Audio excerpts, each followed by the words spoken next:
복에 대한 말씀 암송기도와 함성 찬양 마태복음 5장 11절 말씀. 나로 말미암아 너희를 욕하고 박해하고 거짓으로 너희를 거슬러 모든 악한 말을 할 때에는 너희에게 복이 있나니.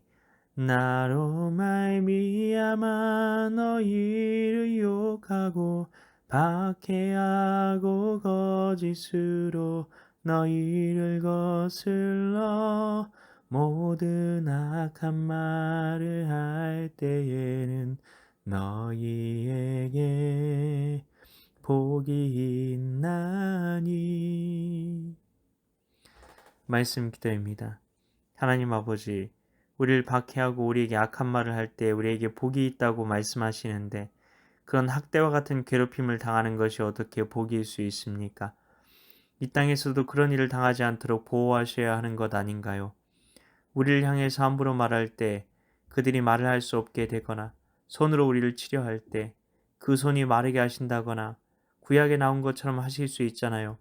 그런데 왜 이런 일을 당해야 하는 것이고, 그래서 사람들이 하나님이 살아계시냐는 비아냥을 하게 되고 그 비아냥을 저희가 왜 들어야만 하는 것인가요?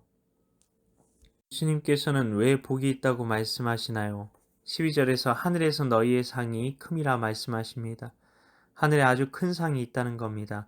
우리는 상을 받길 좋아합니다. 왜 상을 받고 싶어 하죠? 상을 받을 때 우리가 영광스러워진다고 말하기 때문입니다. 이 땅에서 우리가 박해를 받아 죽임을 당한다면 저 영원한 천국에서 나중에 그 이름이 호명되어 하나님께서 그 수많은 사람 앞으로 불러내서 한번 칭찬을 해주신다면 그것만큼 영광스러운 일이 있을까요?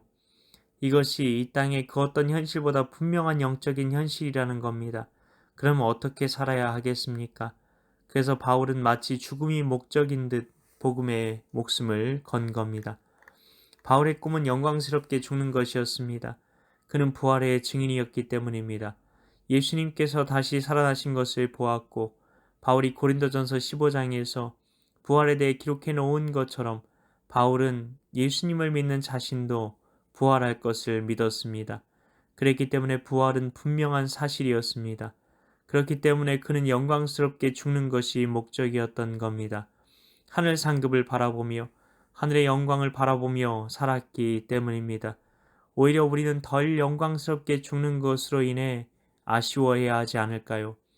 더 영광스럽게 죽을 수 있었는데, 오지에 가서 선교를 하다가 처참하게 죽을 수도 있었는데, 여기에서 편안한 곳에서 안전한 곳에서 죽는다는 것으로 인해 아쉬워하고 주님께 죄송한 눈물을 흘려야 하는 것 아닐까요?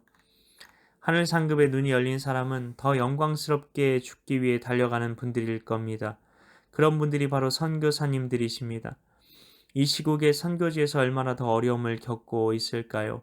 바이러스가 창궐한 가운데 얼마나 더 선교의 문이 닫히고 선교지에 있는 그들은 더 많은 것을 선교사님들에게 기대하며 바랄까요? 이제 일할 수 없는 밤이 곧 올 겁니다.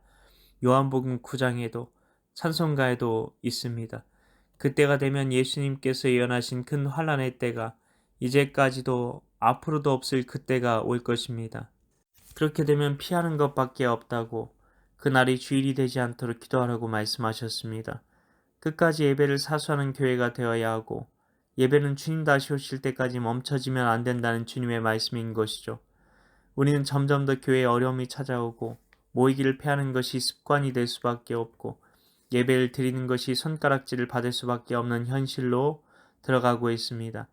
방역 상황이 좋아져도 예전처럼 드리는 예배를 회복하지 못하는 사람들도 있을 겁니다. 온라인 예배는 예배가 아니냐는 사람들, 온라인 교회도 교회라고 말하는 사람들도 있을 겁니다.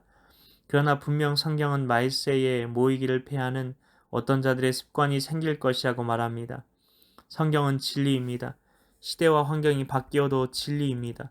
두세 사람이 내 이름으로 모인 곳에 나도 그들 중에 있다고 말씀하셨습니다. 모임이 없는 예배는 없습니다. 우리는 분명히 알아야 합니다. 예배는 모여서 드려야 합니다. 죽은 것으로 예배를 드릴 수는 없는 겁니다. 지금 드려지는 그것으로 하나님께 예배를 드려야 하는 겁니다. 지금 우리의 함께 드림이 그 예배 안에 담겨져 있어야 합니다. 마지막 때가 될수록 어려움은 심해질 것입니다. 그런데 더 큰 어려움에 들어갈수록 하나님께서는 더 큰 영광을 우리에게 주신다고 말씀하십니다. 그렇기 때문에 하늘 상급을 바라보며 우리는 하나님께서 우리를 쓰시기 원하시는 그곳에서 제가 쓰임을 받기 원합니다. 더 영광스러운 죽음을 죽기 원합니다라는 고백을 드리며 하루하루를 살아가야 하는 것입니다. 이것이 주님께서 우리에게 바라시고 소망하시는 일들이라는 겁니다. 우리는 어떠한 매일의 선택을 하고 살아가고 있습니까? 부활의 현실을 바라보며 더 영광스러운 죽음을 죽기 위해 매일의 하루를 살아가고 있나요? 우리가 하나님의 영광을 위해 살아간다는 것은 힘겹게 억지로 하나님의 영광을 위해 살아야지 라는 의무감 속에서 꾸역꾸역 살아가는 것이 아니라 그 영광을 사모하여 천국을 침노하듯 천국을 차지하려는 듯한 영적인 갈망이 우리의 것이 되게 하소서, 이런 마음으로 살아가는 것입니다. 이것이 주님께서 우리에게 원하시는 하나님의 영광이 너희의 목적이 되게 하라는 참 뜻인 것입니다. 하나님 아버지, 우리가 하나님의 영광에 하늘 상급을 바라보는 눈이 열려지게 하여 주시옵소서. 그리하여 더 영광스러운 죽음을 통해 하늘의 상급을 받는 그 삶을 추구하며 살아가게 하소서. 더 주님을 영화롭게 하며 살고자 하는 그 갈망함 속에서 우리는 성령께서 부어주시는 놀라운 하나님의 뜻의 깊이와 길이와 높이와 넓이를 깨닫게 될 것을 기대하며 나아갑니다. 이 안에 성령 충만이 있고 은혜 충만이 있고 감사 충만이 있고 영광으로 충만한 삶이 있음을 믿습니다. 이런 삶을 살도록 오늘도 말씀 암송 기도와 암송 찬양 가운데 나아가오니 진정한 영광의 문으로 우리가 들어가도록 인도하여 주옵소서. 믿고 감사드리오며 예수님 이름으로 기도하옵나이다. 아멘.